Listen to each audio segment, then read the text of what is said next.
Rock music has lost one of its most soulful voices. Bobby Whitlock, singer, songwriter, organist, and co-founder of Derek and the Dominos, has passed away. His story isn't just about fame and music. It's about passion, struggle, and a voice that defined a generation. Born in Memphis, Tennessee, Bobby Whitlock was raised in the cradle of gospel, blues, and soul. His earliest musical memories came from the church, where gospel choirs filled his spirit and shaped the sound that would later define his career. Unlike many rock musicians who stumbled into music, Whitlock's path was clear from the beginning. Music wasn't just his calling, it was his destiny.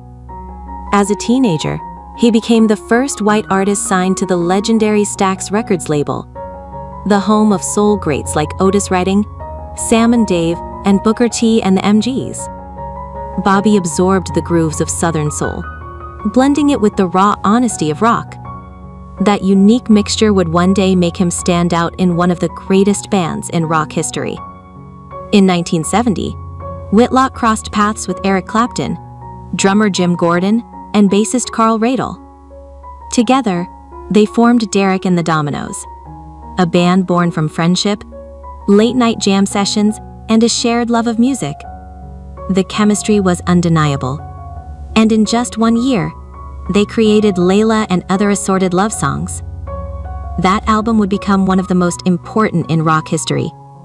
Whitlock's organ, his harmonies, and his songwriting gave Layla its soul.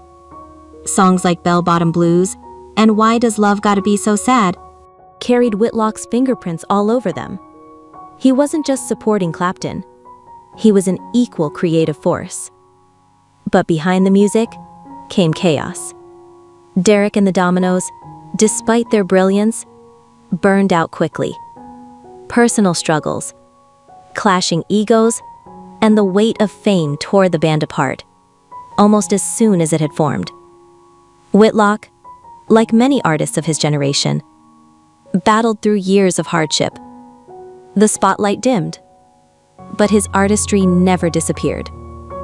Bobby Whitlock continued on his own, releasing solo records that carried the same heart and soul as his work with the Dominos.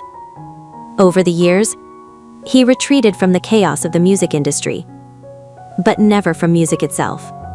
With his wife and musical partner, Coco Carmel, Whitlock returned to performing and recording, not for the fame, but for the love of the art.